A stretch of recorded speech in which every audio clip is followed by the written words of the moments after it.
ओम नमो भगवते वासुदेवाय. श्रीमद भागवत महापुराणम स्कंद पहिला अध्याय 6. नारदांच्या पूर्वचरित्राचा उरलेला भाग. सूत म्हणाले, देवर्षी नारदांची जन्म आणि साधनेची कथा ऐकून सत्यवती पुत्र भगवान श्री व्यासांनी पुन्हा त्यांना प्रश्न केला.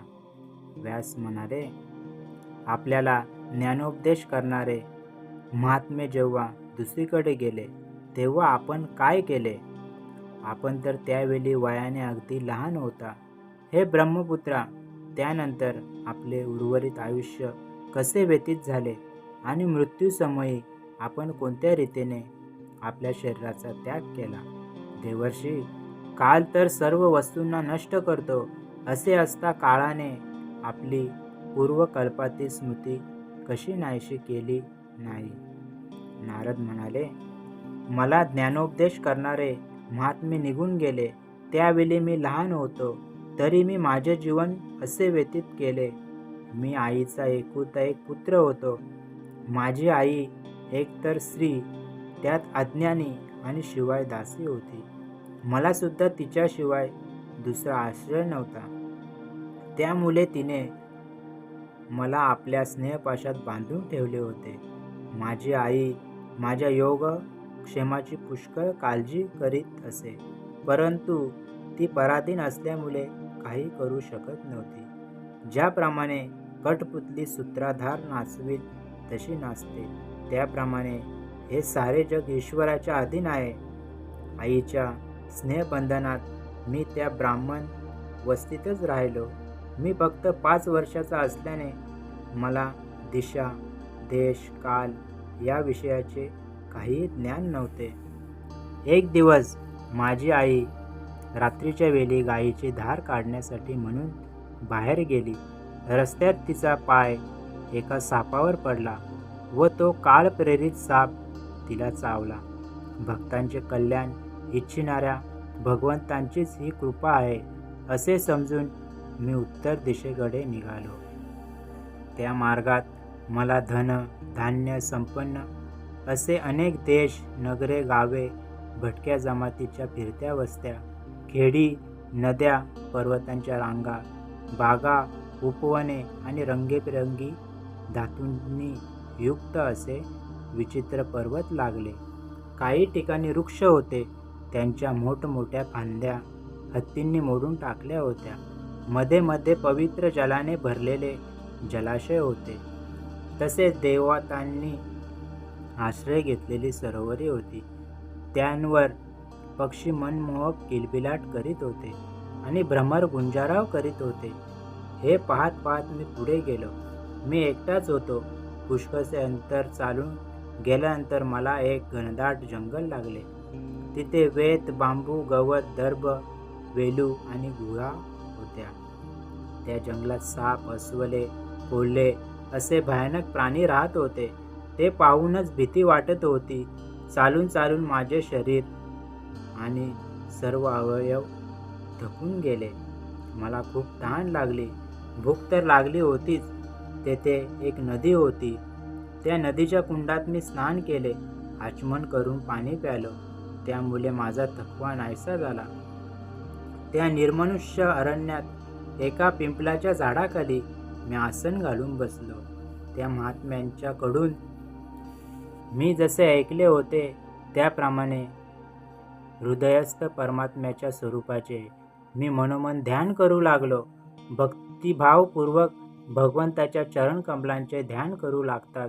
भगवत प्राप्तीच्या उत्कट इच्छेने माझ्या डोळ्यांतून अश्रुधारा वाहू लागल्या आणि हृदयात हळूहळू भगवंत प्रगट झाले. व्यासमुनी प्रेमभावाचा अत्यंत उद्रेक झाल्याने माझे सर्वांग पुलकित झाले. हृदय अत्यंत शांत झाले. त्या आनंदाच्या पुरात मी असा बुडून गेलो की मला माझे आणि ध्येय वस्तूचेही भान राहिले नाही. भगवंताचे ते अनिर्वचनीय रूप सर्व प्रकारच्या शोकांचा नाश करणारे आणि मनाला अत्यंत भावणारे असे होते. ते एकाएकी दिसेनासे झाल्याने मी दुःखी झालो आणि निराश होऊन आसनावरून उठून उभा राहिलो. मला पुन्हा त्या स्वरूपाच्या दर्शनाची इच्छा होती, परंतु मन हृदयात स्थिर करून पुन्हा पुन्हा प्रयत्न करूनही मी ते स्वरूप पाहू शकलो नाही. मी अतृप्त असल्याने व्याकुल झाल्यासारखा झालो होतो. अशा प्रकारे निर्जन वनात मला प्रयत्न करताना पाहून वाणीला विषय न होणारे स्वतः भगवंत धीर गंभीर आणि मधुर वाणीने माझा शोक नाहीसा करीत मला म्हणाले, खेदाची गोष्ट म्हणजे तू या जन्मात माझे दर्शन करू शकणार नाहीस. ज्याच्या वासना पूर्णतः नाहीशा झाल्या नाहीत त्या अपरिपक्व योगी लोकांना माझे दर्शन अत्यंत दुर्लभ आहे. हे निष्पाप बाळका, तुझ्या हृदयात मला प्राप्त करण्याची जिज्ञासा जागृत करण्यासाठी म्हणून मी तुला एक वेळ माझ्या रूपाची झलक दाखवली. मला प्राप्त करण्याची आकांक्षा असलेले साधक आपल्या हृदयातील सर्व वासनांचा हळूहळू त्याग करतात. संतांच्या अल्पकाल केलेल्या सेवेमुळेही तुझी चित्तवृत्ती माझ्यामध्ये स्थिर झाली. तू आता या मलिन शरीराला सोडून माझा पार्षद होशील. मला प्राप्त करण्याचा तुझा दृढ निश्चय कदापि ढलणार नाही. सृष्टीचा प्रलय झाल्यानंतरही माझ्या कृपेने तुझी स्मृती टिकून राहील. आकाशासारख्या अव्यक्त असणारा सर्वशक्तिमान महान परमात्मा इतके बोलून स्तब्ध झाला. त्याच्या त्या कृपेचा अनुभव घेऊन मी त्या सर्वश्रेष्ठ अशा भगवंतांना मस्तक लावून नमस्कार केला. त्या वेळेपासून मी लज्जा संकोच सोडून भगवंताच्या अत्यंत रहस्यमय अशा मंगल नामाचे कीर्तन करीत त्यांच्या चरित्राचे स्मरण करू लागलो. इच्छा, आकांक्षा आणि मदमत्सर माझ्या हृदयातून अगोदरच नाहीसे झाले होते. आता मी आनंदाने मृत्यूची प्रतीक्षा करीत पृथ्वीवर भ्रमण करू लागलो. अशा प्रकारे भगवंताच्या कृपेने माझे हृदय शुद्ध झाले, आसक्ती नाहीशी झाली आणि मी श्रीकृष्ण परायण झालो. आकाशात एकाएकी वीज चमकावी त्याप्रमाणे योग्य समयी मला मृत्यू आला. माझी प्रारब्ध कर्मे संपल्यानंतर मला शुद्ध भगवंत पार्षद शरीर प्राप्त होण्याची वेळ आली. तेव्हा माझे पंचमहाभूतांनी बनलेले शरीर पडले. कल्पाच्या अंती जेव्हा भगवान नारायणाने प्रलयकालीन समुद्रात शयन करण्याचे ठरविले, त्यावेळी ब्रह्मदेव त्याच्या हृदयात शयन करण्याच्या इच्छेने ही सारी सृष्टी स्वतःमध्ये विलीन करून प्रवेश करू लागले. तेव्हा त्याच्या श्वासाबरोबर मी त्याच्या हृदयात प्रवेश केला. 1000 चतुर्युगी संपल्यानंतर जेव्हा ब्रह्मदेव जागे झाले आणि त्यांनी सृष्टी निर्माण करण्याची इच्छा केली, तेव्हा त्यांच्या इंद्रियांतून मरीची आदी ऋषींसह मी प्रगट झालो. तेव्हापासून भगवंताच्या कृपेने मी वैकुंठ आदी तिन्ही लोकांच्या आत आणि बाहेर निर्धास्तपणे संचार करीत असतो. भगवत भजन हे माझ्या जीवनाचे रोत असून ते अखंडपणे चालू असते. भगवंतांनी दिलेल्या या स्वर ब्रह्मविभूषित विणेवर तान छेडीत मी त्यांच्या लीलांचे गायन करीत सर्वत्र संचार करतो.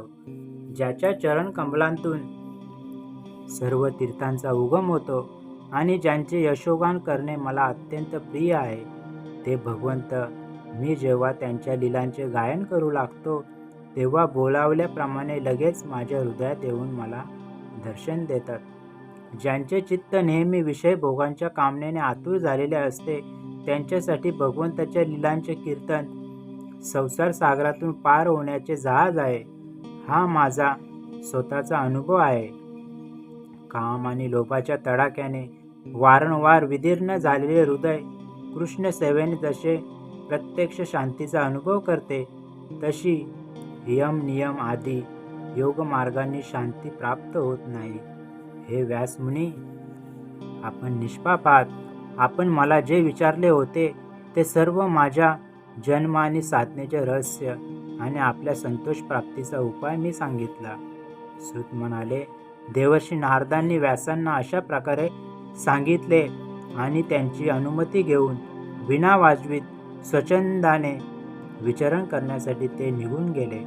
हो, हे देवर्षी नारद धन्य आहेत, कारण षाठ पाणी भगवंताची कीर्ती आपल्या विणेवर गाऊन ते स्वतः आनंदमग्न तर होतातच, पण त्याचबरोबर त्रितापांनी पोळलेल्या या जगालाही आनंदित करतात. अध्याय 6 समाप्त. हरिओम तत्सत.